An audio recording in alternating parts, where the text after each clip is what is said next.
The pests were destroying the entire fruit cargo. Not even the 13 specialized experts could handle it. All the trucks broke down at once, and nobody could figure out the problem. Until out of nowhere, a young man appeared at the company. A simple guy approached and said, "Can I take a look at these trucks?" They laughed, especially the millionaire widow, but they had no idea what was about to happen. "Hello, it's a pleasure to have you back. Please leave your like and tell me in the comments which city and state you're watching from." It was a Tuesday morning when despair knocked on the door of Mitchell Transport, the largest fruit distribution company in the American South. Elizabeth Mitchell, at 37 years old, had built an empire on wheels after her husband passed away 5 years ago in a traffic accident. She was a woman of rare beauty, chestnut hair that shone under the light, penetrating green eyes that transmitted power and implacable determination. Her company was worth $85 million, an operation that employed 340 people and served the entire South and Southeast with fresh fruits. Elizabeth had built her fortune with an iron fist. She was known throughout the region for being tough, demanding, impatient with incompetence. After her husband left this world, she hardened even more, closed her heart to any sign of weakness. For her, only one language existed: results. Those who didn't deliver results were discarded without mercy. But that morning, she looked at the company's courtyard with growing fury. Her fleet of 47 trucks was completely stopped. All of them. From the smallest to the largest, from the newest to the oldest, all refused to function. It was unacceptable. It was inadmissible for someone who controlled everything around her. The problem had started the previous Monday. One by one, the trucks began to present the same mysterious failure. They started normally, worked for a few miles, and then simply died on the road. Drivers called reporting that the vehicles stopped suddenly, without warning, without apparent reason. In 48 hours, the entire fleet was out of operation. Elizabeth was losing $280,000 per day. Each dawn meant more loss, more unsatisfied clients, more contracts at risk. And for a woman accustomed to controlling every aspect of the business, that situation was intolerable. She hired the best automotive diagnostic company in the country, Tech Diagnosis, specialized in commercial fleets. 13 experts came from Atlanta, all graduated, all experienced, all carrying state-of-the-art equipment that cost more than a luxury apartment. The team leader was Dr. Michael Johnson, 45 years old, an elegant man in an always impeccable suit who spoke with authority. "Miss Elizabeth," he said on the first day, "our team has already solved cases much more complex than this. In a week at most, your trucks will be running again." 1 week became 2. The experts arrived every day with sophisticated equipment, exchanged electronic control units, replaced sensors, tested every wire in the electrical system. But the 47 trucks continued presenting the same problem. Elizabeth was furious. 18 days losing $280,000 per day. More than $5 million had already gone down the drain. On Friday morning, Dr. Johnson had to give the news that no businessman wants to hear. "Miss Elizabeth," he said in her office, "our team has exhausted all known technical possibilities. The problem persists, and frankly, we cannot identify the cause." Elizabeth exploded. "Impossible!" "Dr. Johnson, I paid a fortune for you to solve this. I don't accept failure." That's when Robert, the workshop coordinator, knocked on the office door with a hesitant expression. "Miss Elizabeth, with all respect, I know someone who might be able to help." Elizabeth shot him with her gaze. "Robert, these are the best specialists in the country here. What are you suggesting?" "It's a guy, James Wilson.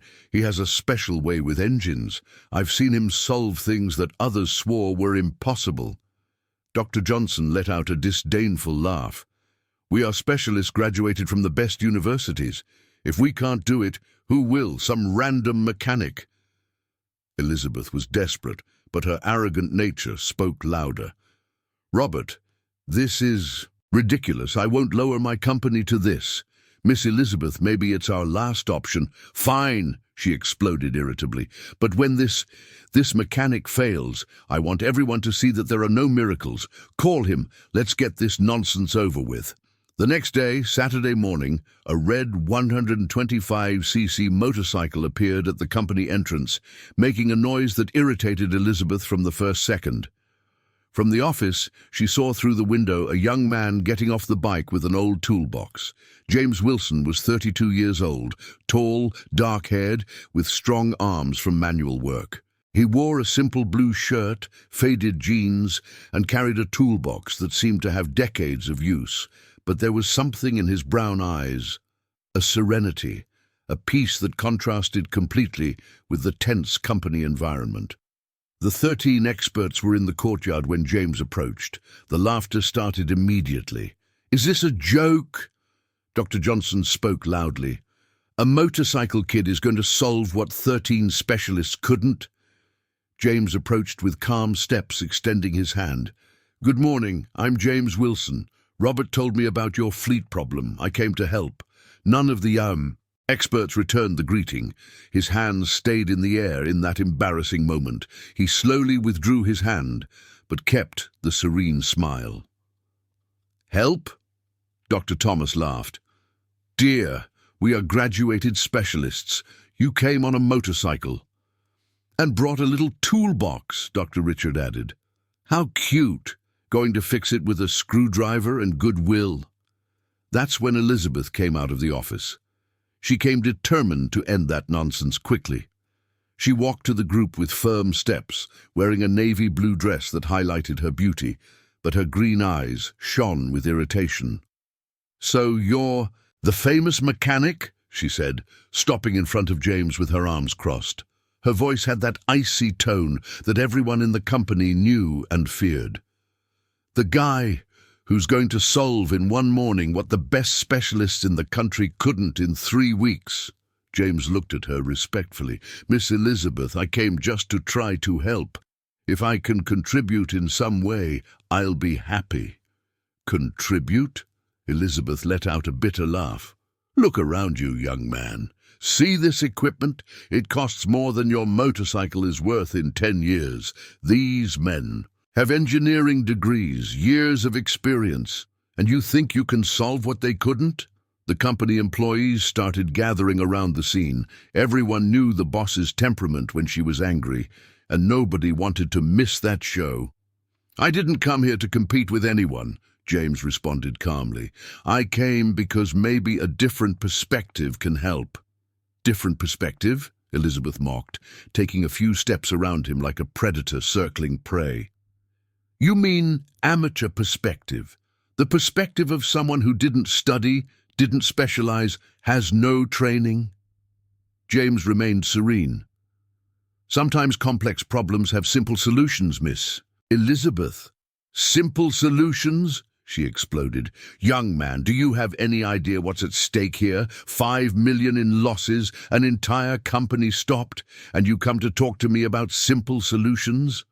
Dr. Johnson approached, smiling sarcastically. "Miss Elizabeth, the guy brought tools that look like relics. Maybe he thinks he'll fix it with a hammer and prayer." "Prayer?" Elizabeth laughed loudly, a cruel laugh that cut through the air. "Ah, I get it. You're one of those, right? A believer. Think God will come down from heaven to fix my trucks?" The mention of faith made James smile serenely. "I do have faith, Miss Elizabeth, and practical experience. I learned from my father since I was little." "With Daddy?" Elizabeth continued, humiliating, and several employees lowered their eyes, embarrassed. "How sweet. And where's Daddy now? Why didn't he come along to solve my problem?" "He passed away 3 years ago," James answered quietly but without losing composure. "Cancer. But he taught me everything he knew." Elizabeth stopped for a second, but her arrogance was on fire. "Ah, how tragic. So you're an orphan and a believer. 2 reasons for me to pity you." The silence that fell was heavy. Some employees were shocked by the boss's cruelty. Robert lowered his head, regretting having suggested calling James. But James breathed deeply and responded with a dignity that impressed everyone. "Miss Elizabeth, I came here to work, not to receive pity. If you allow me, I'd like to examine the trucks." "Allow?" Elizabeth laughed again. "Of course I'll allow. I want everyone to see what happens when amateurism meets real problems. You can examine all you want. And when you fail, I want you to leave my company and never show up here again." Dr. Thomas approached. "Miss Elizabeth, this is a waste of time. We've already tested absolutely everything." "Let him try," Elizabeth said maliciously. "It will be instructive for everyone to see the difference between real professionalism and that thing there." James walked to the first truck, a white Mercedes-Benz Atego. He opened his old but impeccably organized toolbox. The experts formed a circle around him, arms crossed, scornful smiles. "You can examine at will," Dr. Johnson spoke condescendingly. "We've already disassembled everything. We've tested every sensor, every circuit. The problem is systemic." James didn't respond immediately. He closed his eyes, placed his hand on the truck's hood and stayed in absolute silence. "What is he doing?" Dr. Thomas whispered. "Praying?" Dr. Richard responded sarcastically. Elizabeth watched with crossed arms, impatience growing. "Does this spiritual consultation take long?" But James was listening with all his experience, all intuition learned from his father. He asked Robert to start the engine. The truck roared, but James continued with his eyes closed. He asked him to accelerate, then for Robert to drive a few yards. After 200 yards, the engine choked and died, exactly as it had been happening. "Done!" Elizabeth clapped sarcastically. "The specialist's diagnosis, the truck, stops! Brilliant! We never noticed that!" But then James smiled, a small smile that Elizabeth caught. "Found something funny?" she asked coldly. James opened his eyes. "I found the problem." Elizabeth laughed loudly. "Of course you did. In 5 minutes you solved what they couldn't in 3 weeks. Tell us, genius." "The problem isn't in the trucks," James said with absolute certainty. "It's in the fuel." The silence was deafening. Dr. Johnson exploded. "Fuel! We've already analyzed fuel samples. It's within all parameters." "You analyzed the chemical composition," James responded calmly, "but didn't analyze what shouldn't be there." Elizabeth felt something changing in her mind, but her arrogance fought against the possibility. "Are you insinuating that all my trucks have fuel problems?" "Yes, subtle contamination that accumulates in the tanks over time." Elizabeth exploded. "That's ridiculous. They all refuel at the same station for years." "Exactly why," James explained. "If the station has some problem, all trucks were contaminated." Dr. Richard laughed. "And how will you prove this fantastic theory?" James smiled serenely. "I'll completely drain one truck, clean the tank and refuel with clean diesel from another station. If my theory is right, it will work perfectly."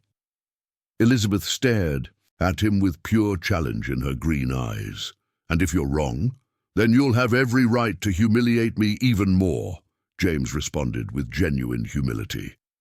Elizabeth stood there, pride fighting against desperation. Finally, with an icy voice, "Do your test, but when you fail, I want you to leave here and never show up again." That's when the real transformation was about to begin. What happened in the next 4 hours changed everything. James chose the newest Mercedes-Benz truck in the fleet, the one that transported strawberries and had been stopped for exactly 19 days. He began work that none of the 13 experts had considered doing, completely draining the entire fuel system. Elizabeth watched from a distance, arms crossed, waiting for confirmation of failure. She wanted to be right, wanted that humble guy to fail, to prove that her company operated at the highest technical level, that real problems require sophisticated solutions. But as James worked, something began to bother Elizabeth. It wasn't haste or desperation to impress someone. It was a calm, organized, professional methodology. Each movement was thought out, each tool chosen with specific purpose. James lay under the truck with that naturalness of someone who had done it 1,000 times. He located the main tank drain and began emptying the diesel. The liquid coming out had a strange color, darker than it should be. "Dr. Johnson," Elizabeth called, maintaining the authoritarian tone, but with a hint of curiosity she couldn't disguise. "Has the diesel in our trucks always had this color?" The expert leader approached and frowned, seeing the fuel flowing. "This dark tone isn't normal," he admitted reluctantly. James continued working without haste. He put some diesel in a transparent bottle and shook it. "Look at these bubbles that form. Pure. Diesel doesn't do this." Elizabeth approached more, against her own will. There was something in the smell of that fuel that was different, more chemical, heavier. "What kind of contamination do you suspect?" she asked, and her voice came out less aggressive than intended.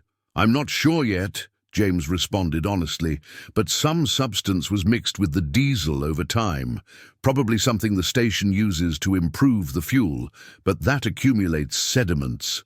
Dr. Thomas also approached, now without the mocking tone from before. "How long do you need for this complete cleaning?" "About 6 hours of work," James calculated, "plus time to get clean diesel of guaranteed quality." 6 hours, Dr. Richard murmured. "We spent 18 days here." James didn't rub salt in the wound. He continued working in silence, concentrated on the task. After draining the entire main tank, he needed to also drain auxiliary tanks, the filtering system, and all piping. Elizabeth watched, fascinated against her own will. There was something in the way James worked that was breaking her convictions.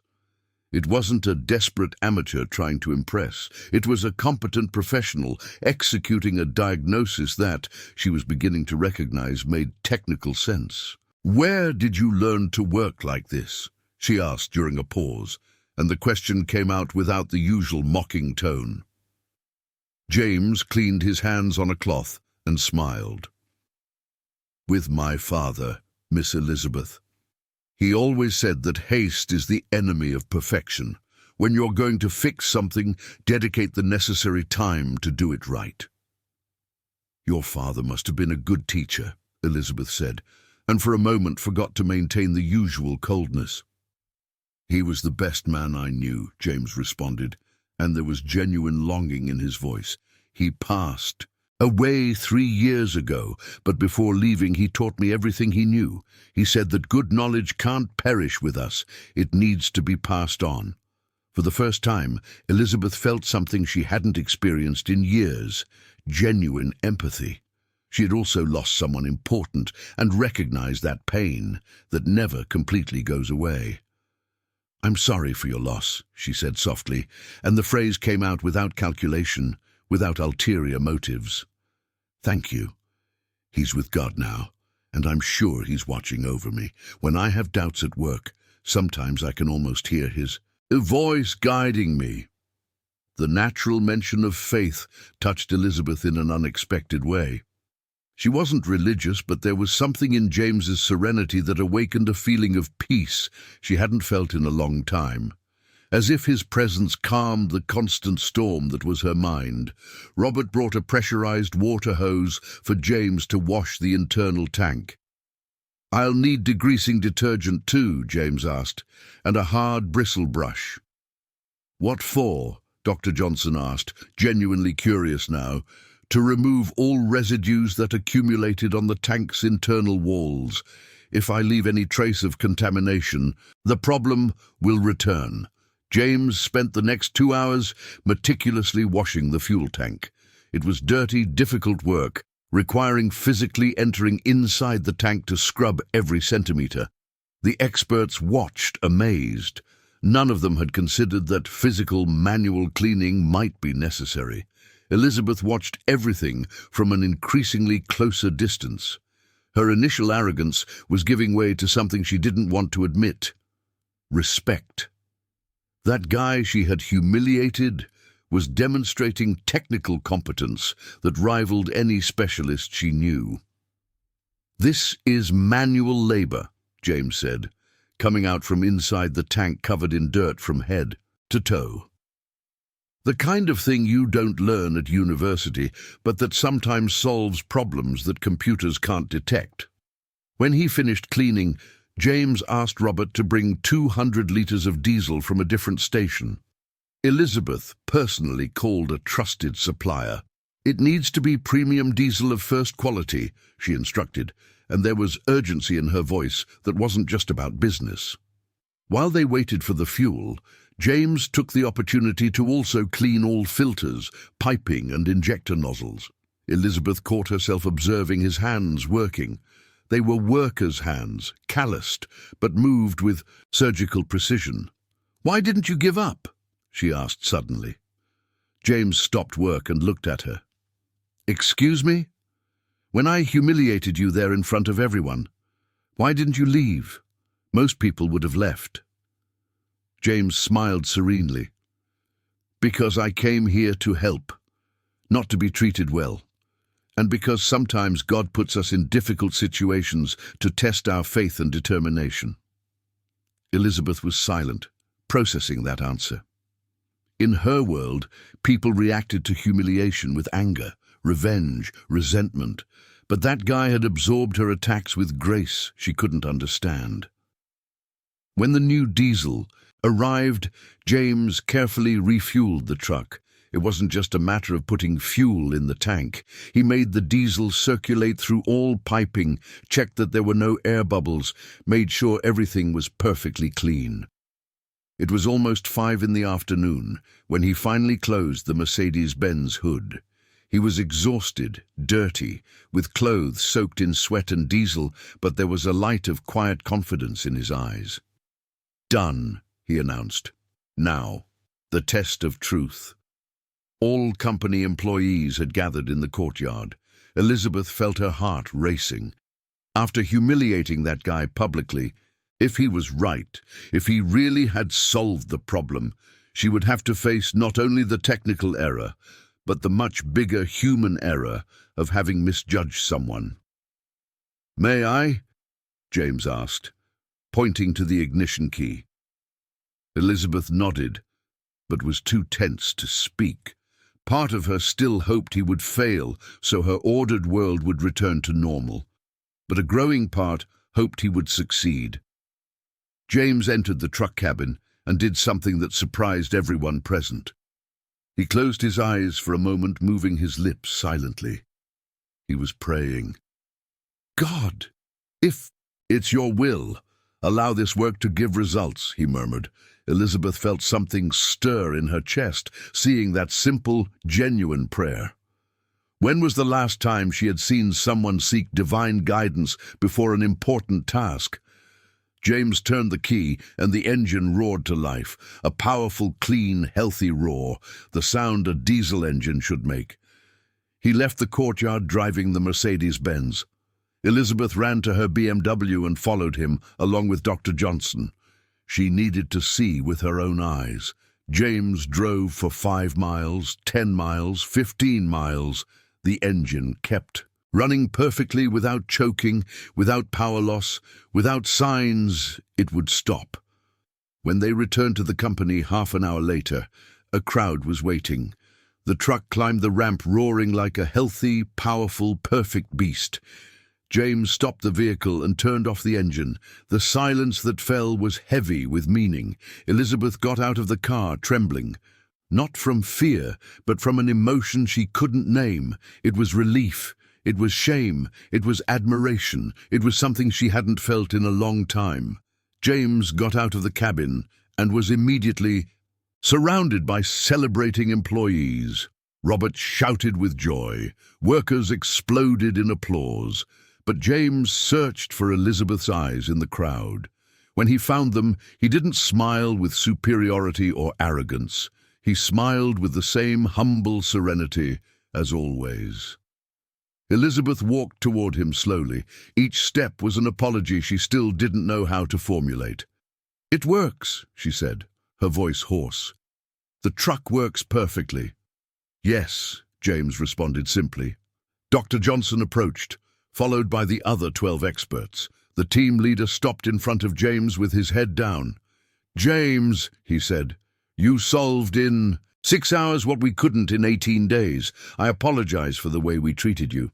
"We," Dr. Thomas added, "with all our degrees and expensive equipment, were outdone by someone who knew how to listen to what the engines were trying to say." But it was when Elizabeth spoke that silence really fell over everyone. "James," she began, and her voice came out completely different. There was no more coldness, no more arrogance. There was only a vulnerability she rarely allowed others to see. I need to apologize." James looked at her with total attention. "I humiliated you," she continued, and tears began forming in her green eyes. "I treated you cruelly, unjustly, unforgivably. I judged you by your simplicity, your humility, your faith, and I was completely wrong." Employees watched open-mouthed. Nobody had ever seen Elizabeth Mitchell apologize to anyone, much less with such emotion. "You didn't just save my company," she said, her voice trembling. "You showed me something I had forgotten. You showed me that competence has nothing to do with degrees or expensive equipment. It has to do with true knowledge, dedication, with character." James remained serene, but there was warmth in his eyes. "Miss Elizabeth, you don't need to apologize. We all make mistakes. We all misjudge sometimes." "Yes, I do need to," she insisted. "And it's not just an apology. It's a lesson I'll carry for the rest of my life." Elizabeth turned to the gathered employees. "I want everyone to see this. Today I was humbled by a man better than me. A man who demonstrated that humility and competence go together, that faith and knowledge complement each other." She turned to James again. "About payment, how much do you charge?" James scratched his head, embarrassed. "Miss Elizabeth, I work by the day. I usually charge $300. $300? Elizabeth widened her eyes. "James, you just saved an $85 million company. Solved a problem that cost $180,000 in specialists. You'll receive $50,000 for today's work." James went pale. "Miss Elizabeth, that's very generous." "It's fair," she corrected firmly. "And there's more. I want to make you a proposal. I want you to be my fleet maintenance chief. Salary of $15,000 per month. Signed contract, health plan, profit sharing." The entire courtyard fell silent. It was a proposal that would completely change James's life. "Can I think until Monday?" he asked. "I need to pray about it, seek guidance." The answer touched Elizabeth profoundly. "Of course, but know that this offer is real and comes from my heart." When the experts left, it was already night. Elizabeth walked with James to the motorcycle. There was something in the air between them, a connection that went beyond professional relationship. "James," she said when he was about to leave, "thank you for everything, for the technical solution, for the humility lesson, for showing me that there are still people of integrity in this world." James started the motorcycle, but before putting on his helmet, he looked into her green eyes one last time. There was something different in that look. It was no longer the arrogant ice from the beginning of the day. It was warmth. It was interest. It was possibility. "Miss Elizabeth, it was an honor to be able to help. Until Monday." As the red motorcycle disappeared into the night, Elizabeth stood there in the empty courtyard, feeling something she hadn't experienced in 5 years. Since her husband's passing, she had closed her heart to any romantic possibility. But that guy, with his serene faith and quiet competence, had awakened something she thought was gone forever. The true transformation was just beginning. Monday arrived with a blue sky that seemed like a promise of good things. Elizabeth woke up earlier than normal. with an anxiety in her chest that she couldn't disguise. She had spent the entire weekend thinking about James Wilson, reliving every moment of that transformative Saturday. She couldn't get his serenity out of her head, his quiet competence, the way he had forgiven her cruelties without resentment. She had been in the office since 7 in the morning, pretending to review reports, but actually constantly looking at the clock and the window that overlooked the company gate. Every engine noise made her look up, hoping to see that familiar red motorcycle. Robert entered the office at 8:30 with an expression of barely disguised curiosity. "Miss Elizabeth, may I speak with you?" "Of course, Robert. What is it?" The workshop coordinator approached the desk, somewhat hesitant. "It's about James. The employees are commenting that you offered him a position." Elizabeth nodded. "I did. He deserves it. Why? Does anyone have a problem with that?" No, Robert hurried to clarify. "On the contrary, everyone was impressed with what he did. The drivers are anxious to see the other trucks working again. It's just that, well, some are curious to know if he'll really accept." The question Robert didn't ask, but that hung in the air, was the same one that tortured Elizabeth. Would James really come back? After the way she had treated him, would he consider working for her? "He said he was going to pray about the decision," Elizabeth responded, and she realized she spoke about James's prayer with a respect she had never had for religious matters. "I think we should trust his judgment." At 9:15 in the morning, the familiar sound of the 125cc engine echoed through the courtyard. Elizabeth felt her heart race and had to control herself not to run to the window. She breathed deeply, adjusted the green dress she had chosen with more care than usual, and waited. 3 minutes later, Robert knocked on the door. "Miss Elizabeth, James has arrived. Do you want me to send him up?" "Yes, please." Elizabeth stood behind the desk, trying to assume a professional posture, but her hands trembled slightly. When James appeared in the office doorway, wearing the same simple blue shirt from Saturday, but impeccably clean, she felt something stir in her chest. "Good morning, Miss Elizabeth," he said, and his serene smile was exactly as she had dreamed about during the weekend. "Good morning, James. Please have a seat." He sat in the chair in front of the desk, but maintained that respectful posture that characterized him. Elizabeth realized she was nervous in a way she hadn't been in years, as if the result of that conversation would define much more than just a work relationship. "So," she began, trying to maintain a professional tone, "you had time to think about my proposal?" James smiled in that calm way she was learning to admire. "I did. I prayed a lot about it, talked with my mother, thought about all the implications." Elizabeth held her breath. "And what was your decision?" "I accept the proposal," James responded simply. "It would be an honor to work here." The relief Elizabeth felt was so intense she had to hold onto the desk. "That's great," she said, and realized the smile that opened on her face was genuine, not the calculated smile she used in business. "That's really great. You have no idea how happy this makes me. Thank you for the opportunity, Miss Elizabeth, and for the trust, especially after how things started on Saturday." Elizabeth felt her face flush. "James, about that, I want you to know I'm still ashamed of my behavior. It wasn't just stress from the company problems. It was pure arrogance, and that has no excuse." "I've already forgotten, Miss Elizabeth. Really?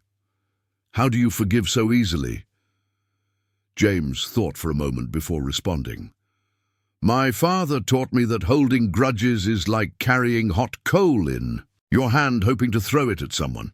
The one who gets hurt is ourselves, and my faith teaches me that everyone deserves second chances." Elizabeth was silent, absorbing those words. In her world, forgiveness was weakness. Revenge and resentment were tools of power. But there was something in James's simple philosophy that made more sense than everything she believed.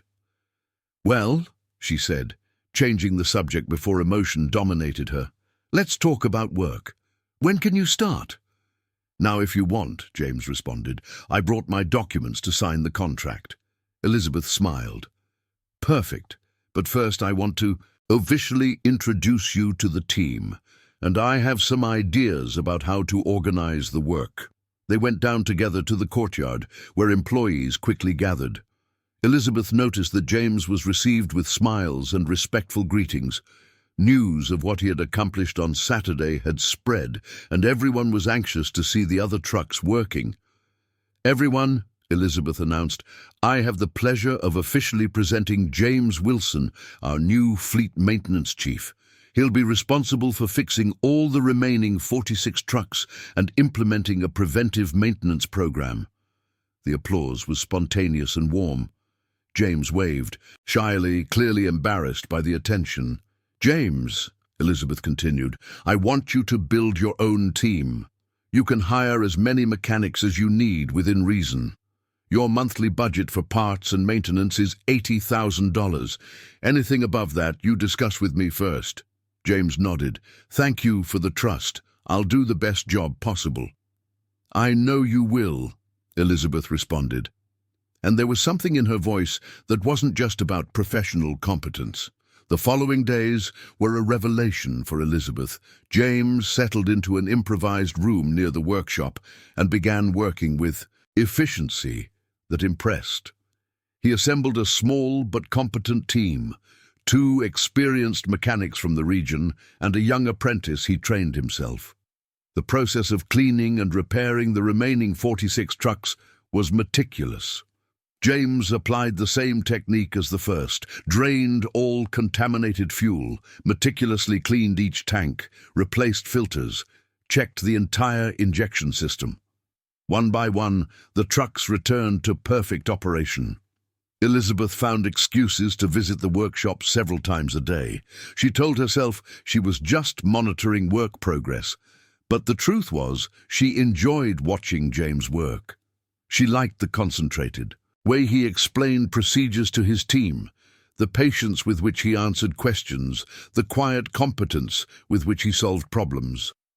On Wednesday of the second week, Elizabeth went down to the workshop in the late afternoon and found James alone, finishing maintenance on the last truck. He was under the vehicle, and she could hear the metallic sound of tools working. "James," she called. "Hi, Miss Elizabeth," his voice came from under the truck. "Just 2 more minutes and I'll finish here." Elizabeth waited, observing his legs that appeared from under the vehicle. There was something intimate about that scene.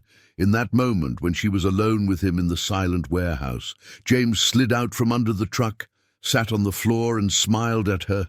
He was dirty with grease, hair disheveled, but there was genuine satisfaction in his eyes. "Done," he announced. "Last truck in the fleet, all working perfectly." "In 2 weeks," Elizabeth said, amazed. "You fixed 46 trucks in 2 weeks." "With a good team and God's blessing," James corrected, getting up and cleaning his hands on a cloth. Elizabeth approached him. They were alone in the warehouse, and there was something in the air she couldn't ignore. "James, I want to thank you, not just for the technical work, for everything." "You don't need to thank me, Miss Elizabeth, it's my job." "No, it's not just work," she said, and her voice came out lower, more intimate. "You changed something here. You changed something in me." James looked at her with total attention. "How so?" Elizabeth breathed deeply, gathering courage to say something she never imagined she would say.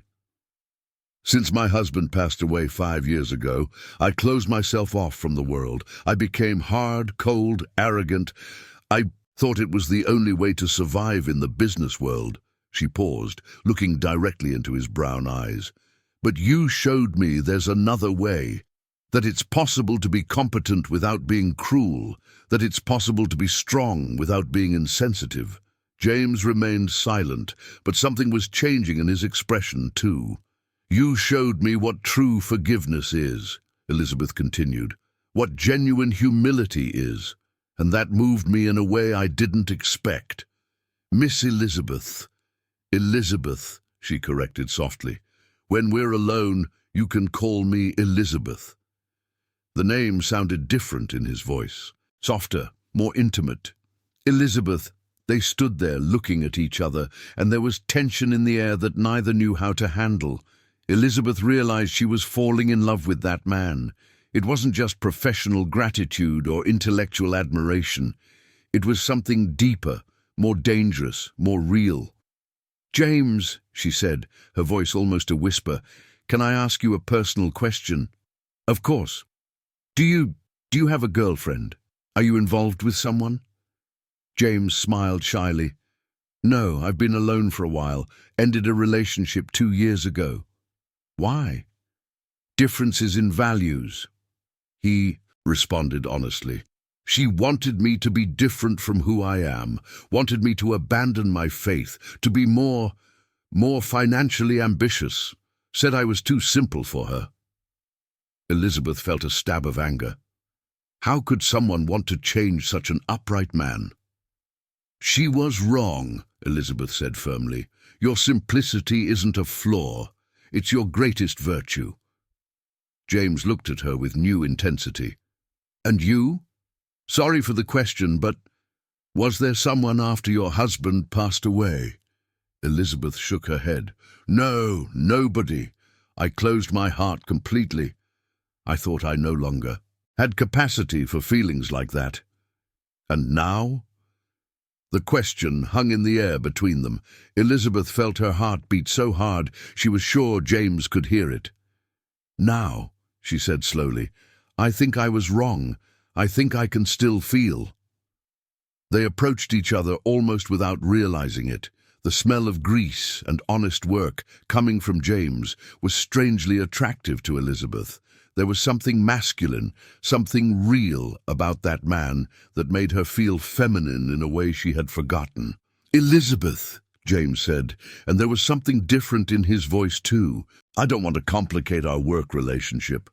"It's already complicated," she whispered, "at least for me."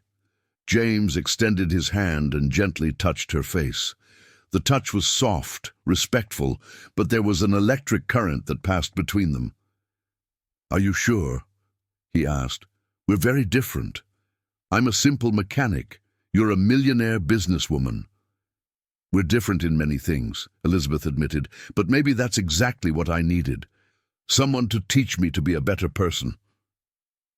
James smiled, and there was something new in that smile.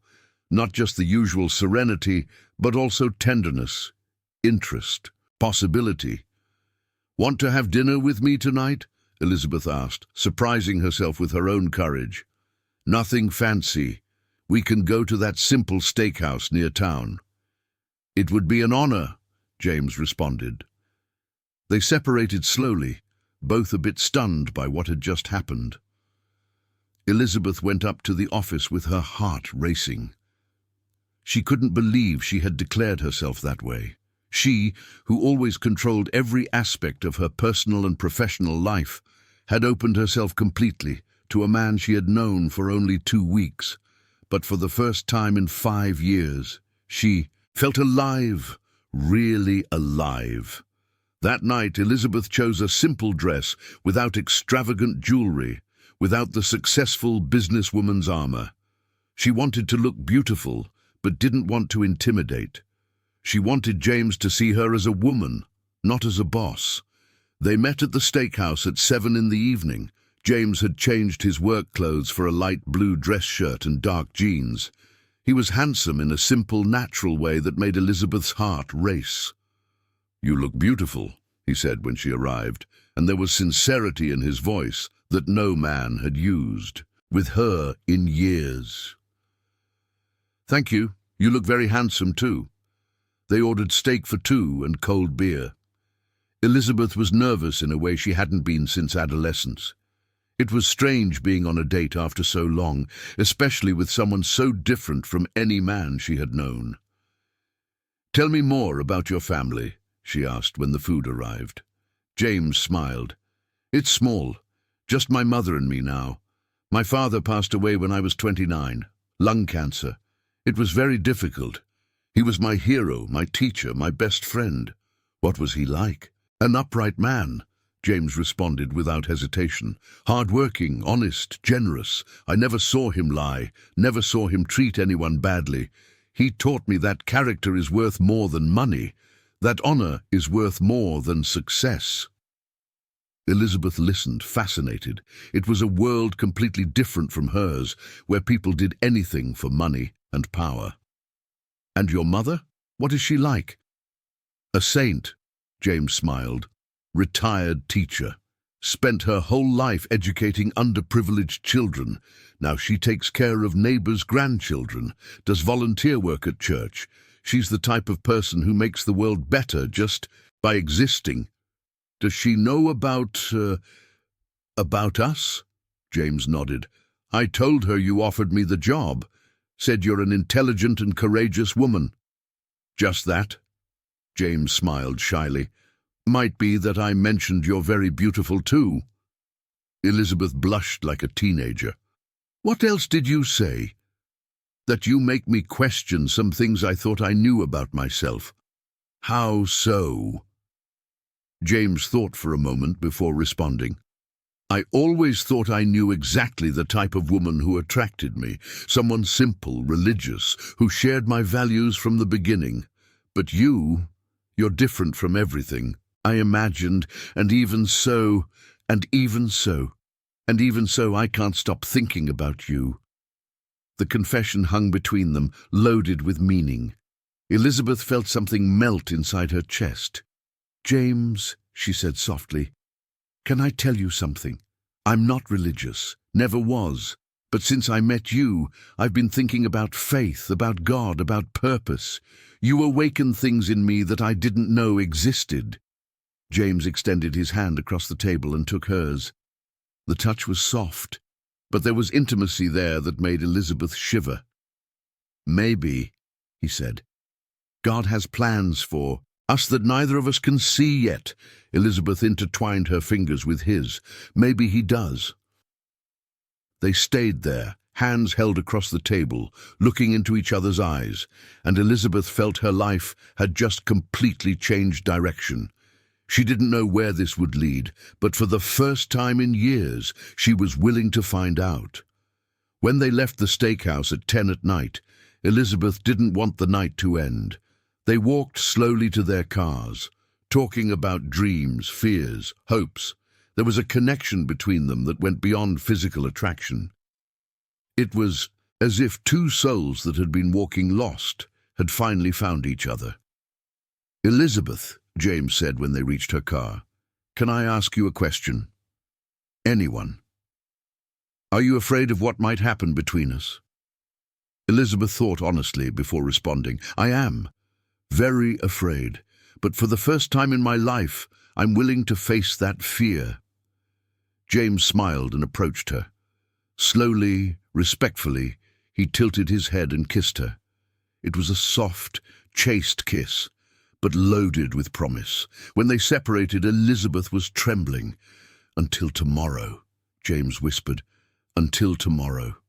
While driving home, Elizabeth knew there would be no going back. She was falling madly in love with James Wilson, and for the first time in 5 years, that didn't scare her. It filled her with hope. 3 months had passed since that first night at the steakhouse, and Elizabeth Mitchell was living the best phase of her life. The company prospered like never before. The fleet worked perfectly under James's care, contracts multiplied, profits grew exponentially. But more important than all that was what happened in her heart. James had become much more than her fleet maintenance chief. He was her confidant, her best friend, the man she was madly in love with. They had dinner together 3 times a week, talked for hours on the phone, and each kiss, each touch, each look made Elizabeth feel more alive. The transformation in her was visible to everyone at the company.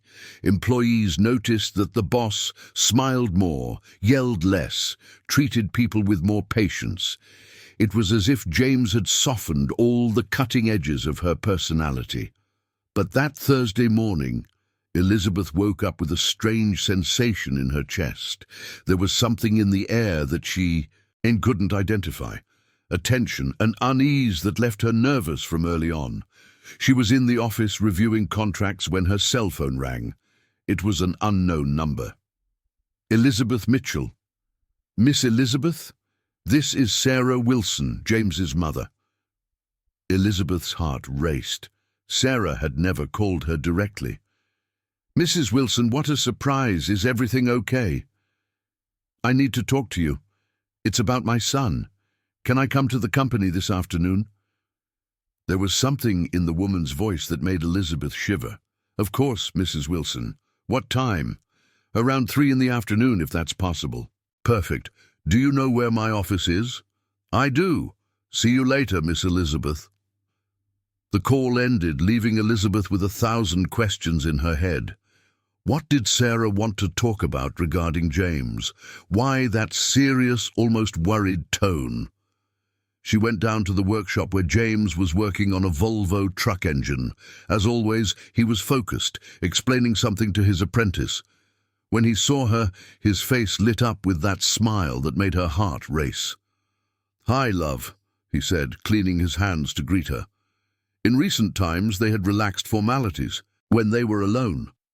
"Hi, can I talk to you for a minute?" James noticed something different in her tone. "Sure. What's wrong?" "Your mother called. She wants to come here this afternoon to talk to me." James's expression changed immediately. "My mother? About what?" "She didn't say, just said it was about you." James became thoughtful. "That's strange. She never does that. Do you have any idea what it could be?" "I have no idea," James responded, but there was growing concern in his eyes. "Sorry, Elizabeth, if she wants to talk to you, it must be something important. You don't need to apologize. Your mother is always welcome here." But during the rest of the morning, neither could concentrate completely on work.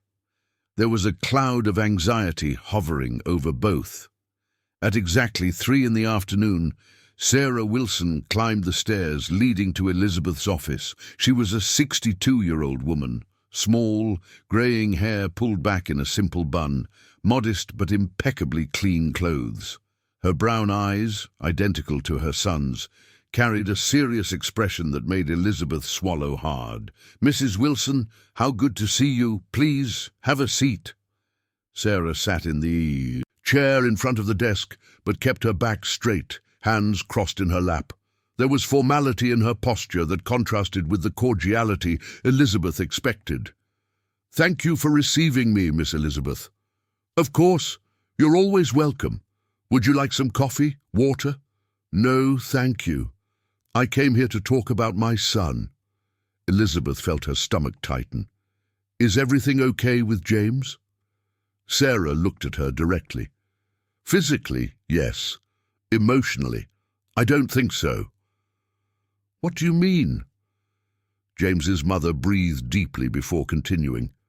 "Miss Elizabeth, I raised my son with very specific values. Christian values, family values, traditional values.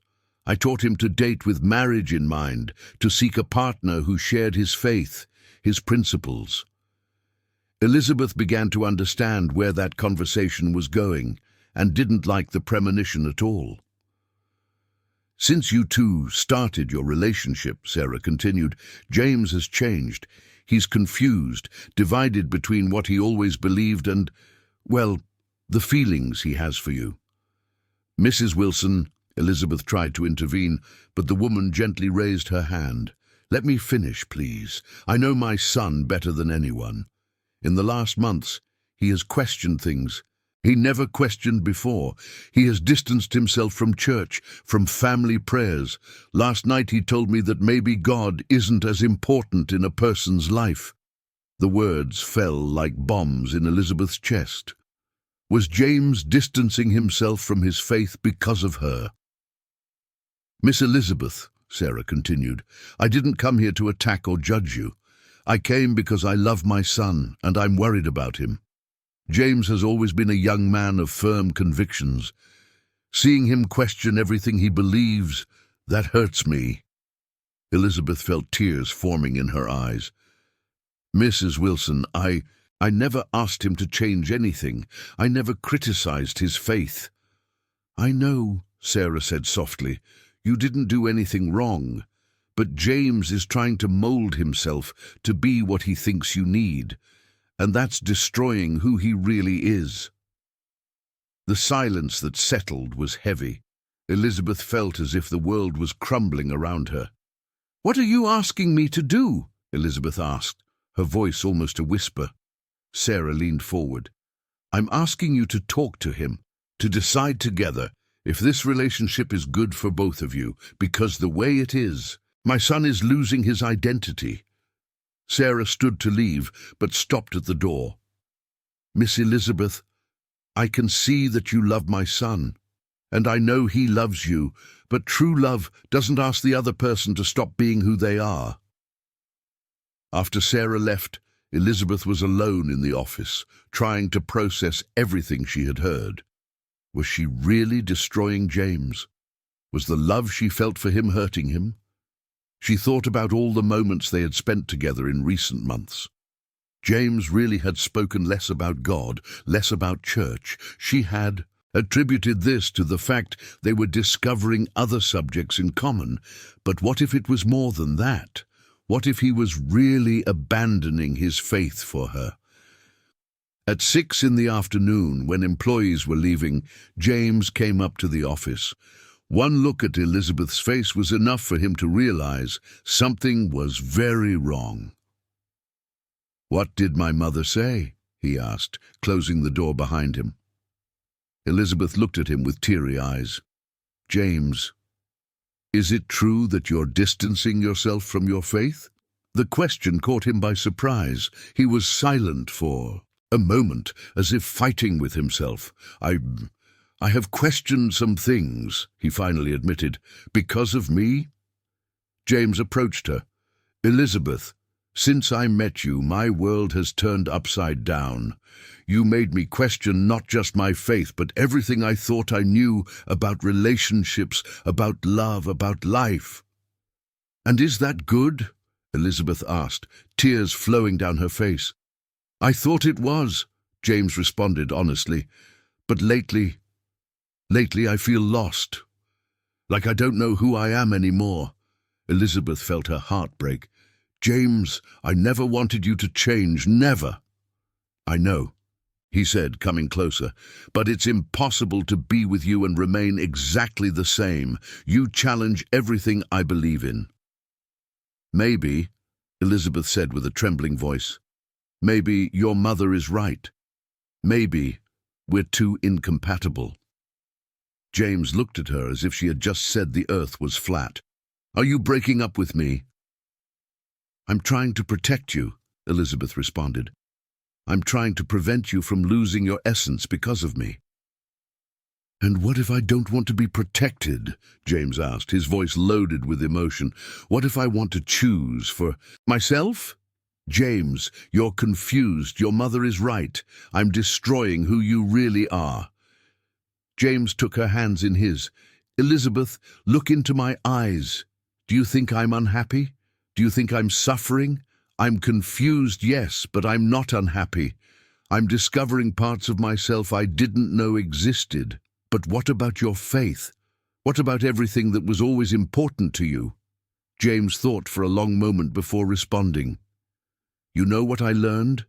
That my faith can't be so fragile that it won't survive questioning. If God is real, he'll continue being real even if I have doubts. And you know what else? Maybe you were placed in my life precisely to teach me this." Elizabeth shook her head.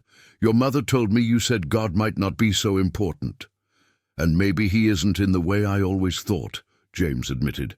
"Maybe God is bigger than the little boxes we try to put him in. Maybe true love is a reflection of God, even when it comes from where we don't expect."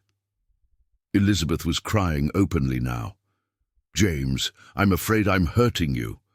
"And I'm afraid of losing you," he responded, pulling her into his arms. Elizabeth, since I met you, I'm a better man, more tolerant, more understanding, more loving. If that's not God's work, I don't know what is." They stayed embraced for long minutes, both crying, both fighting against fears they didn't know existed. "What do we do?" Elizabeth whispered against his chest. "We talk to my mother, together. We show her that our love isn't destroying anything. It's building something new and beautiful." Elizabeth pulled back to look into his eyes. "Are you sure you want to fight for us?" "I'm absolutely sure," James responded without hesitation. "Elizabeth, I love you. Not the confused love I felt before, but a clear, mature love that accepts our differences and transforms them into strength." "I love you too," she whispered, "more than I imagined it was possible to love someone." "Then let's fight. Let's show my mother, the world, ourselves, that true love doesn't diminish people, it elevates them." On Friday night, James and Elizabeth went to dinner at Sarah's house. It was a simple house, but cozy, full of family photos and religious objects. Sarah received them cordially, but there was tension in the air that everyone felt.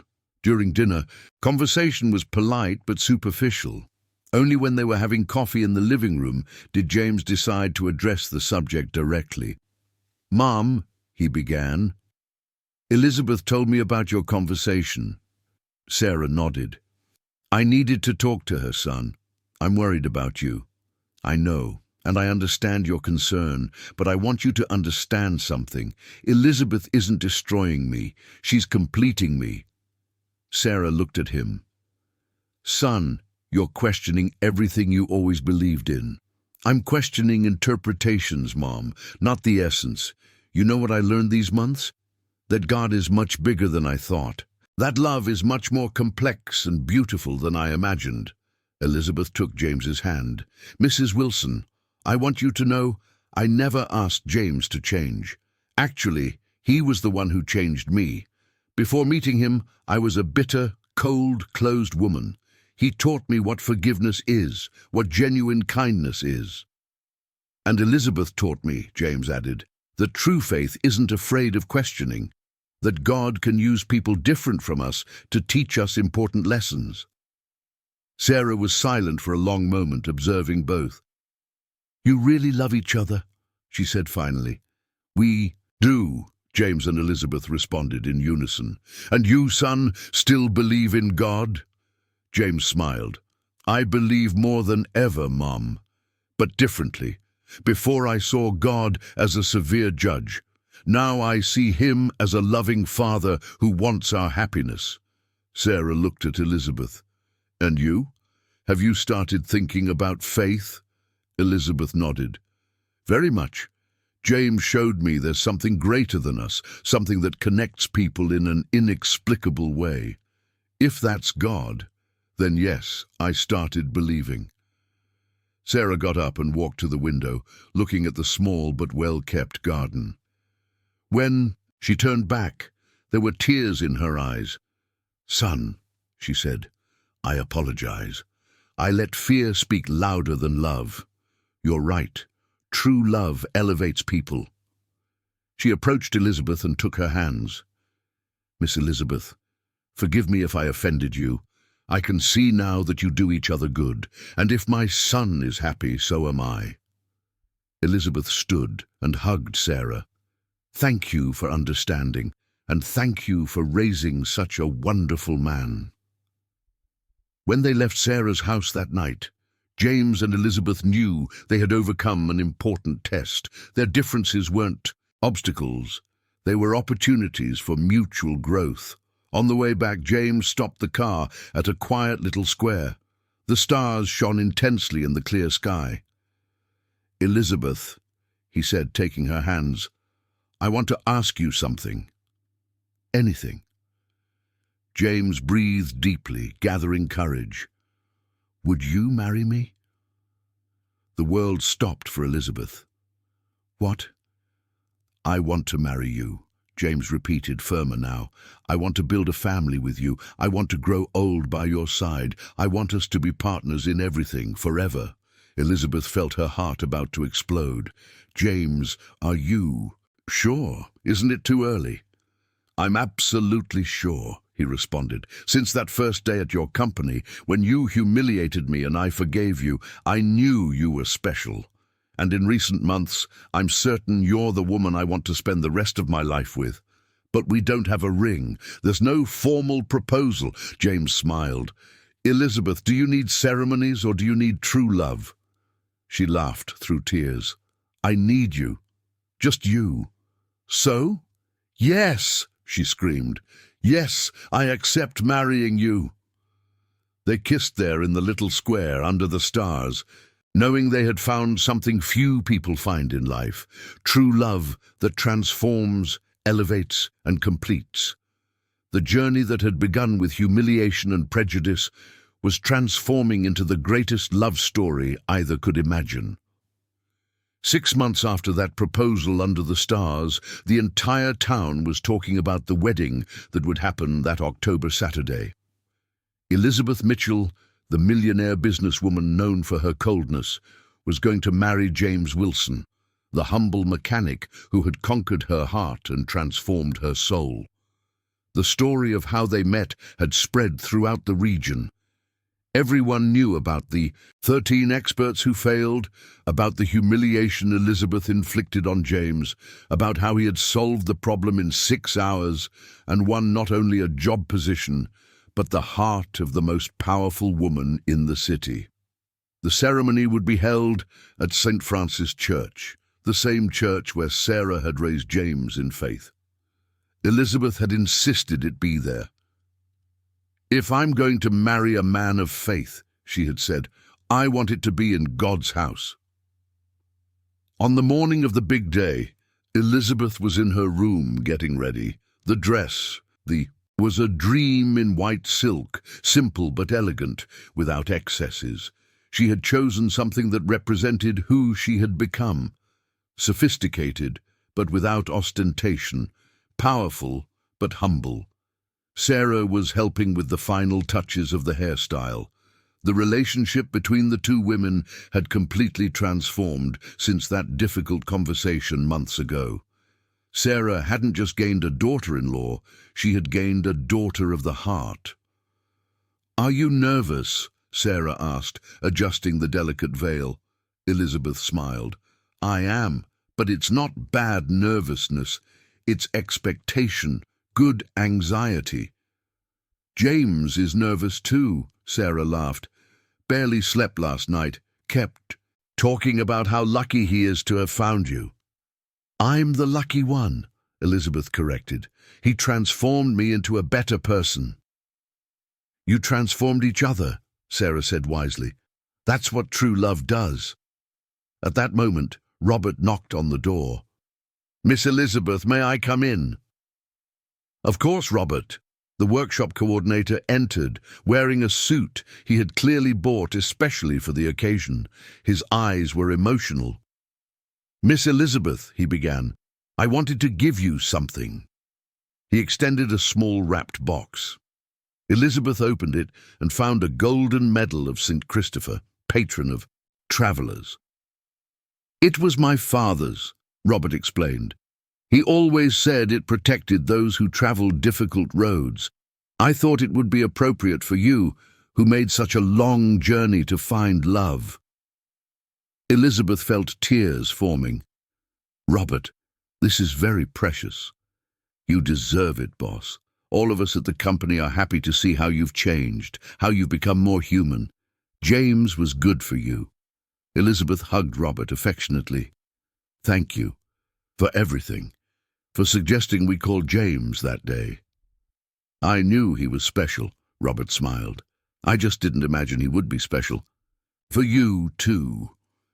Meanwhile, across town, James was getting ready at his mother's house. He wore a simple navy blue suit, but well fitted. Elizabeth had insisted on paying for a tailor, but James chose something modest that matched his personality. His 2 workshop assistants, Michael and David, were helping with the final preparations. The house was full of neighbors, church friends, simple people who had followed James's growth and now celebrated his happiness. "James," Michael said, "can I say something?" "Of course. I've worked with you for months, and I've never seen anyone as upright as you. Miss Elizabeth was lucky to find a man like you." "No," James corrected with a smile. "I was lucky to find a woman willing to change, to grow, to become someone better. Elizabeth is extraordinary." David laughed. "Only you to defend the woman who humiliated you on the first day." "She didn't know who I was," James responded serenely, "just like I didn't know who she really was beneath that hard shell. Time revealed the truth about both of us." The pastor arrived for a final conversation before the ceremony. He was a middle-aged man, graying hair, who had known James since childhood. "My son," he said, "I have to admit I was worried when I heard you were going to marry a woman who didn't share your faith." James looked at him respectfully. "And now, Pastor, now I see that God works in mysterious ways. Elizabeth has been attending church, has been asking deep questions about faith, has shown genuine thirst for spirituality. And you've grown in faith in a way I didn't expect." "How so?" "You learned that true faith isn't following rules blindly. It's loving unconditionally, forgiving instantly, believing the best in people. You've become more like Christ." James smiled. "Elizabeth taught me to question my certainties and discover deeper truths." "And that's beautiful," the pastor agreed. "You two are proof that true love elevates both people." At 3 in the afternoon, St. Francis Church was packed. It was a spectacle to see the mixture of people who had come to celebrate that unlikely love. On the bride's side, businessmen in expensive suits, transport company clients, company employees. On the groom's side, mechanics, retired teachers, humble neighbors, simple people from the community. But the division was only geographical. The climate was of total unity, genuine celebration. Everyone there knew they were witnessing something special. The 13 German experts had come especially for the ceremony. Dr. Johnson, Dr. Thomas, Dr. Richard, and all the others were in the second row, emotional. They had become friends with James after that transformative day, and their presence at the wedding was proof of how that experience had changed everyone. James was at the altar, accompanied by Michael as best man. He looked toward the church entrance with a mixture of anxiety and joy that was visible to everyone present. The music began, and Sarah entered as matron of honor, radiant in a light blue dress. She took her place beside the altar, eyes shining with happiness. And then the music changed to the wedding march, and all heads turned to the entrance. Elizabeth appeared at the end of the aisle, and a collective sigh echoed through the church. She was absolutely stunning. The simple dress highlighted her natural beauty. The veil framed her face perfectly. But what most impressed was the light in her eyes. It was the light of a woman completely in love, completely happy. She walked alone down the aisle. She had decided not to have someone to give her away, because, as she said, "I give myself by free and spontaneous will to the man I love." With each step toward the altar, Elizabeth mentally relived the journey that had brought her there. The arrogance that almost destroyed everything, the humility James taught her, the forgiveness he offered, the love that blossomed between them against all odds. When she finally reached the altar and stood facing James, both their eyes were teary. They looked at each other for a long moment, communicating without words everything they felt. The pastor began the ceremony with an emotion-laden voice. "Beloved brothers, we are here today to celebrate the union of James and Elizabeth, two souls that God united in extraordinary fashion." He spoke about true love, about how God can use even difficult situations to create something beautiful. He spoke about forgiveness, about growth, about two people who became better by being together. When it came time for vows, James was the first to speak. "Elizabeth," he began, his voice trembling with emotion, "when I met you, you humiliated me, rejected me, treated me badly. But even in that moment I saw something special in you. I saw a strong woman who was hurt, a leader who had forgotten how to be vulnerable." Elizabeth cried openly now, not caring about makeup. "You taught me that true love isn't finding someone perfect," James continued. "It's finding someone willing to grow, to change, to become better. You transformed into an even more extraordinary woman than you already were." He breathed deeply before continuing. "I promise to love you not only in easy moments, but especially in difficult ones. I promise to support you in your dreams, comfort you in your pain, celebrate you in your victories. I promise to be the man you deserve. Every day of my life." Elizabeth could barely speak through tears, but her voice came out clear and strong when her turn came. "James," she began, "you saved me from myself. When I met you, I was a bitter, cold woman who had forgotten how to love. You came into my life like a gift from God that I didn't know I needed." She stopped to wipe tears and gather strength. "You taught me that true strength isn't hardness, it's gentleness. That real power isn't controlling others, it's controlling yourself. That true success isn't accumulating wealth, it's accumulating love." The church was in absolute silence, with people crying emotionally in all the pews. "You showed me God through your example," Elizabeth continued. "You showed me that faith isn't following rules, but living with love. I promise to honor your goodness, support your dreams, respect your faith. I promise to be the wife you deserve and the woman God wants me to be." The pastor asked for the rings. They were simple, white gold, engraved with the wedding date and the phrase, "Love transforms." When James placed the ring on Elizabeth's finger, he said, "With this ring I give you my heart forever." When Elizabeth placed the ring on James, she said, "With this ring I choose you every day for the rest of my life." "By the power granted to me by God and the state," the pastor announced solemnly, "I declare you husband and wife. James, you may kiss your bride." The kiss was gentle, respectful, but loaded with promise. The church exploded in applause and shouts of joy. James and Elizabeth embraced, crying with happiness, knowing they had just sealed not only a marriage, but a complete transformation of their lives. The reception was held in the church's event hall. Elizabeth had insisted on a simple environment, accessible to all guests. The food was abundant and delicious, the music cheerful but not extravagant. During the party, Dr. Johnson approached the couple with a glass in his hand. "James, Elizabeth," he said, "I want to make a toast." All conversation stopped, and people gathered around. "A year ago," Dr. Johnson began, "my team and I arrived at Elizabeth's company as arrogant conquerors. We treated James with contempt, judged him by appearance, mocked his humility."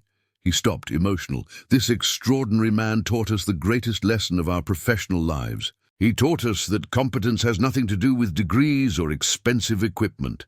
It has to do with true knowledge, dedication, and, mainly, character."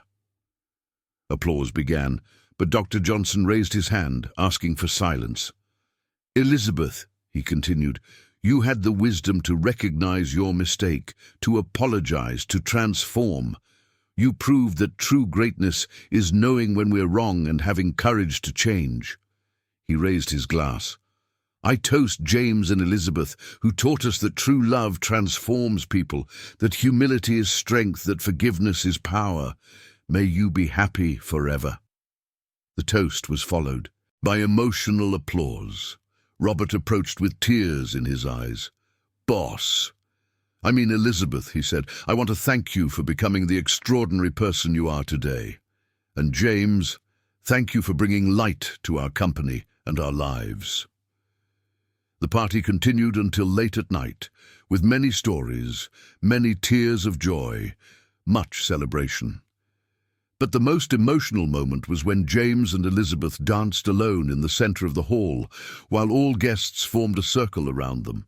The music was a soft, romantic song, but what really mattered was what they whispered to each other while dancing.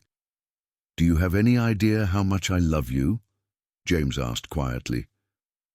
"As much as I love you," Elizabeth responded, resting her head on his shoulder. "You know what impresses me most?" James said. "How God transformed that terrible day into the beginning of our love story." Elizabeth smiled. "Do you still believe God planned everything?" "I'm absolutely certain," James responded. "God knew you needed someone to show the way back to love, and knew I needed someone to teach me that true faith isn't afraid of questioning."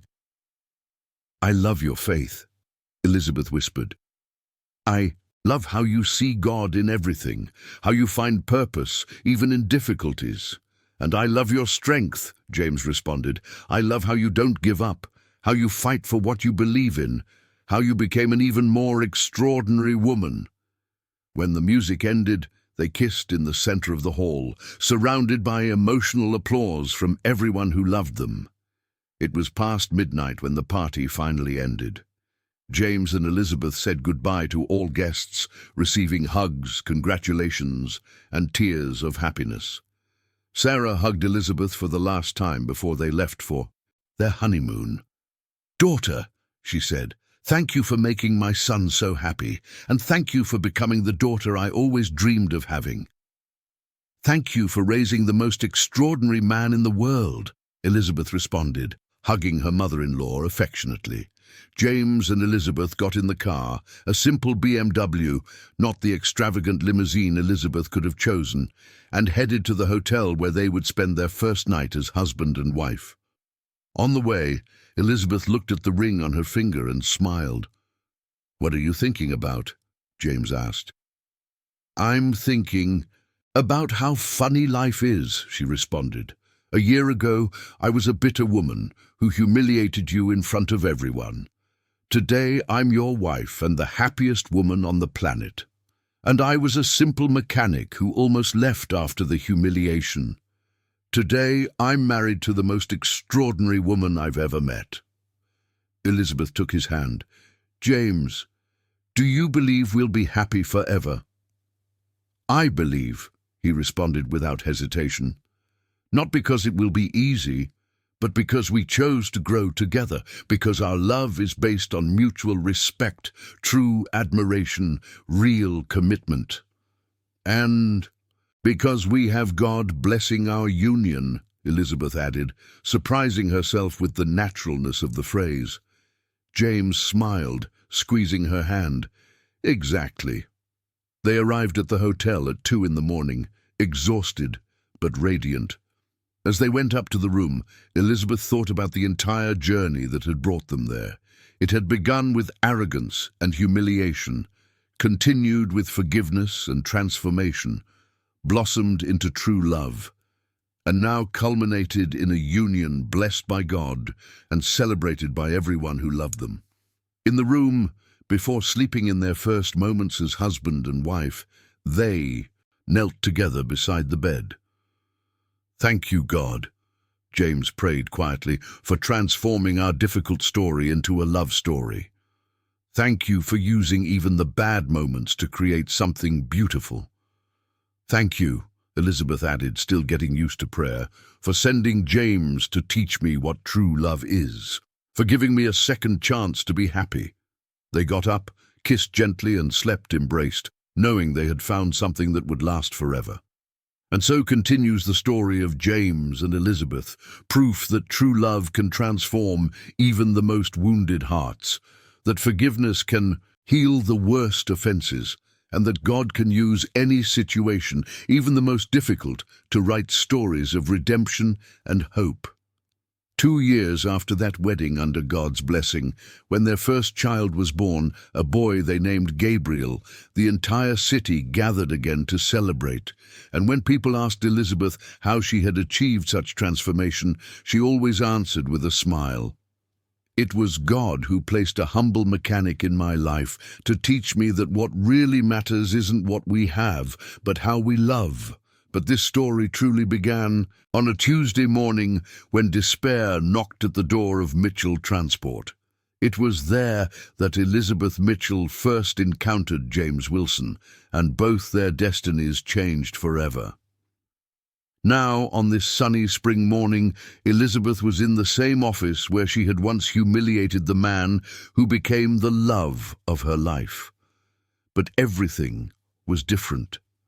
The woman who sat behind that desk was no longer the bitter, arrogant businesswoman of 2 years ago.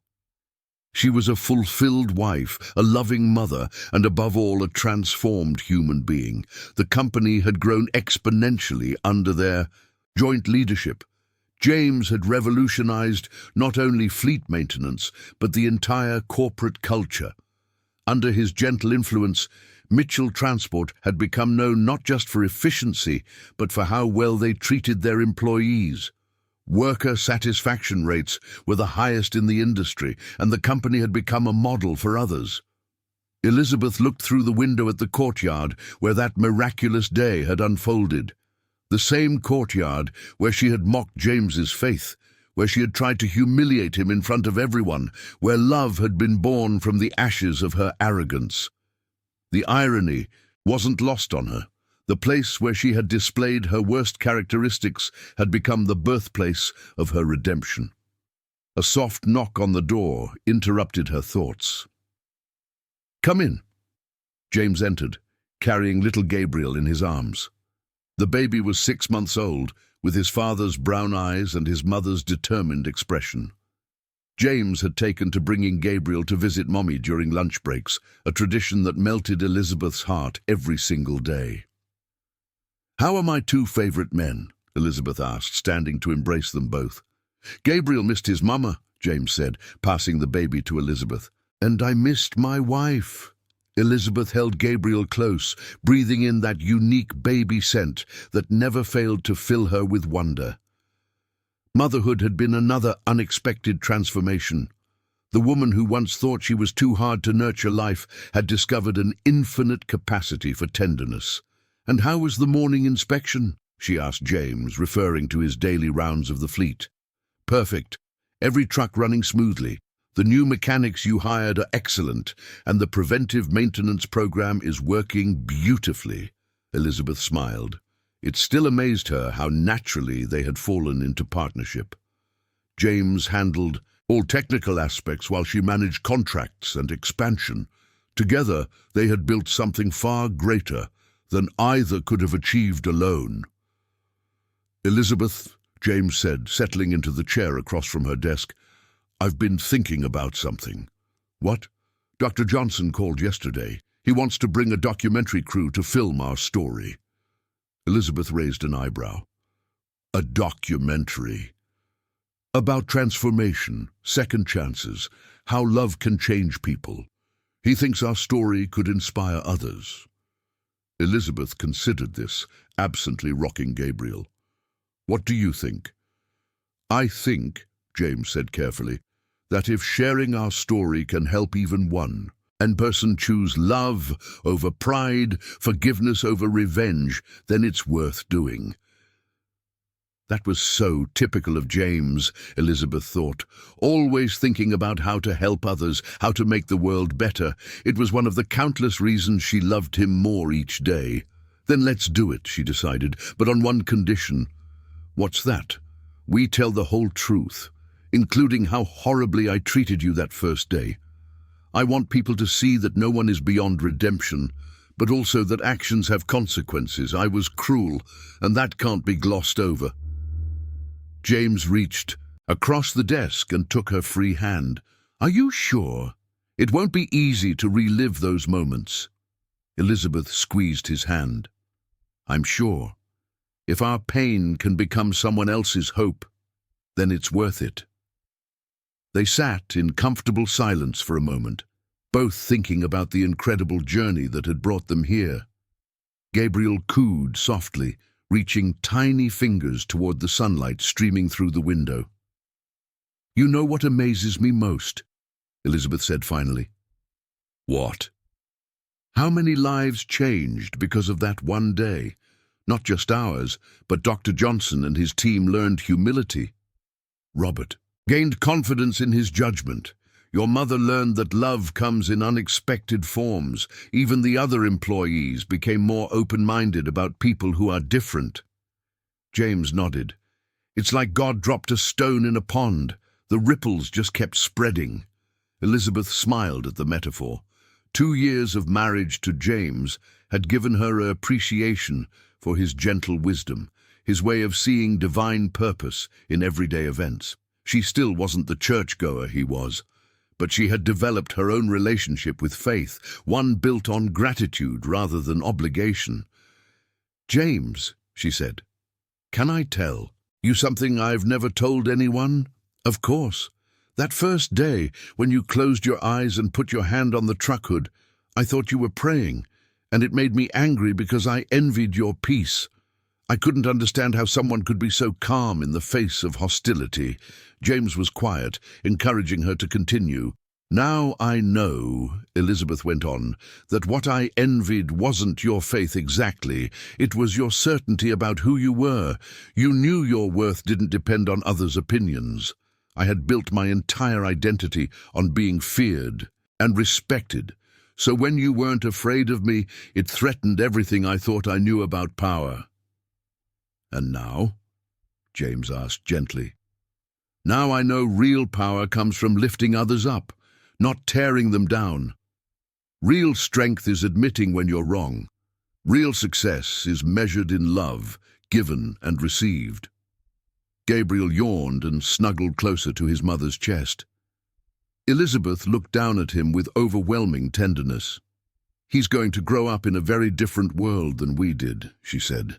A world where his parents actually like each other, where love is celebrated, where faith and doubt can coexist peacefully. What kind of man do you want him to become? James asked. Elizabeth considered carefully. I want him to have your integrity and compassion, but also the strength to stand up for what's right. I want him to be gentle but not weak, confident but not arrogant. I want him to see people as God sees them, not as they appear on the surface, but as they could become. And if he makes mistakes, then we'll teach him what you taught me, that mistakes are opportunities for growth, not reasons for shame, that forgiveness isn't just about others forgiving us, but about forgiving ourselves. James stood and walked around the desk to stand behind Elizabeth's chair. He placed his hands on her shoulders, and she leaned back against him, feeling the solid comfort of his presence. Do you ever wonder, he asked, what would have happened if Robert hadn't suggested calling me that day? I try not to, Elizabeth admitted. It terrifies me to think how close I came to missing this. If my pride had been even stronger, if you had been even slightly less forgiving, we might have passed each other. By completely.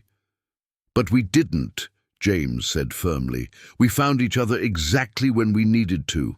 That's not coincidence, Elizabeth. That's providence. Elizabeth tilted her head back to look at him. Do you really believe God orchestrated all of it? Even my cruelty? I believe God can use anything for good, even our worst moments. Your cruelty that day forced me to choose between bitterness and forgiveness. Choosing forgiveness opened my heart to love you. So yes, I believe God used even that. Gabriel stirred in Elizabeth's arms, making small, contented sounds. She looked down at his peaceful face and felt her heart overflow with gratitude. I used to think, she said quietly, that having everything under control meant I was strong. Now I know that surrendering control, trusting in love, trusting in God's plan, that's true strength. You know what I love most about you now? James asked. What? You've kept all your fire, all your passion, all your determination. You just redirected it toward building instead of destroying. You're still the strongest woman I know, Elizabeth. You're just not angry anymore. Elizabeth felt tears well up. Even after 2 years of marriage, James could still surprise. her with his insight, his ability to see her clearly and love her completely. A gentle knock interrupted the moment. "Come in," Elizabeth called. Robert peeked in, smiling when he saw the family tableau. "Sorry to interrupt, but Mrs. Mitchell, there's someone here to see you both." "Who is it?" James asked. "Dr. Johnson and his documentary crew. They're ready whenever you are." Elizabeth looked at James, who nodded encouragingly. "Give us 5 minutes, Robert." After Robert left, Elizabeth stood and handed Gabriel to James. "Are you ready for this?" "Are you?" Elizabeth thought. About the question seriously. Was she ready to tell the world about her failures, her transformation, her journey from bitterness to love? Was she ready to be vulnerable on camera, to admit how wrong she had been? "Yes," she said finally. "I'm ready. If sharing our story can help someone else choose love over fear, then I'm ready." They walked hand in hand toward the elevator, Gabriel content in his father's arms. As they descended to the courtyard where their story had begun, Elizabeth felt a profound sense of completion. The courtyard was set up with cameras and lighting equipment. Dr. Johnson waited with his crew, his face warm with affection for the couple who had changed his life too. "Elizabeth, James," he greeted them. "Thank you for agreeing to this." "Thank you for wanting to tell our story," Elizabeth replied. As they took their positions in front of the same Mercedes-Benz truck where James had made his miraculous diagnosis, Elizabeth looked around at the familiar scene with new eyes. This was where pride had met humility and lost, where arrogance had encountered grace and been transformed, where two wounded souls had found healing in each other. "Are you ready?" the director asked. Elizabeth looked at James, saw her own courage reflected in his steady gaze, and nodded. "Let's begin," she said. And as the cameras started rolling, Elizabeth began to tell their story, not just the happy ending, but the painful beginning, the difficult middle, and the miraculous transformation that had brought them here. She spoke honestly about her cruelty. James spoke gently about his forgiveness, and together they painted a picture of love's power to redeem even the hardest heart. When the filming was done hours later, Elizabeth felt lighter somehow, as if sharing their story had completed some cosmic circle. As the crew packed up their equipment, Dr. Johnson approached them one final time. "You know," he said, "when I first met you both, I thought I was the expert. I thought my education and experience made me superior. You taught me that wisdom isn't about degrees or equipment, it's about character, humility, and the courage to admit when you're wrong." Elizabeth smiled. "We all learned that day, Dr. Johnson. The student became the teacher, and the teacher became the student. That's how love works. It transforms everyone it touches." As the documentary crew drove away, Elizabeth and James stood together in the courtyard, Gabriel sleeping peacefully between them. The sun was setting, painting the sky in brilliant oranges and purples. "Do you think," Elizabeth asked, "that people will believe our story? That love can really change someone so completely?" James pulled her closer. "I think anyone who sees you now, who sees the woman you've become, will have to believe in the power of transformation. You're living proof that no one is beyond redemption." Elizabeth looked up at the darkening sky, where the first stars were beginning to appear. "Thank you," she whispered. "For what?" "For not giving up on me, for seeing something in me worth saving when I couldn't see it myself." "Thank you," James replied, "for having the courage to change, for choosing love over pride, for giving me the greatest gift of my life, the chance to love you." Gabriel stirred in Elizabeth's arms, opening his eyes to look up at his parents with that wise expression babies sometimes have, as if they understand more than we give them credit for. "He's going to hear this story someday," Elizabeth said, "about how Mommy and Daddy met, about how love..." conquered hate, about how God used even our mistakes to create something beautiful. "What do you think he'll learn from it?" James asked. Elizabeth considered this, watching her son's peaceful face in the gathering twilight. "I hope he'll learn that no one is perfect, but everyone deserves grace, that love is stronger than pride, forgiveness is stronger than revenge, and faith is stronger than doubt." And, James added, that sometimes the most unlikely people can become the most important ones in our lives. As they walked back into the building together, Elizabeth felt overwhelming gratitude for the journey that had brought them here. It had begun with humiliation and pain, but it had led to love beyond anything she had ever imagined possible. She thought about all the people whose lives had been touched by their story. Dr. Johnson and his team, who had learned humility. Robert, who had gained confidence. Sarah, who had learned to trust in unexpected love. All the employees who had witnessed transformation firsthand. But most of all, she thought about James and herself. Two broken people who had found wholeness in each other, two imperfect souls who had discovered perfect love. And she knew that their story would continue day by day, choice by choice, as they built a life together, founded on the bedrock of grace, forgiveness, and unshakable faith in love's power to transform even the hardest heart. The end. God bless you.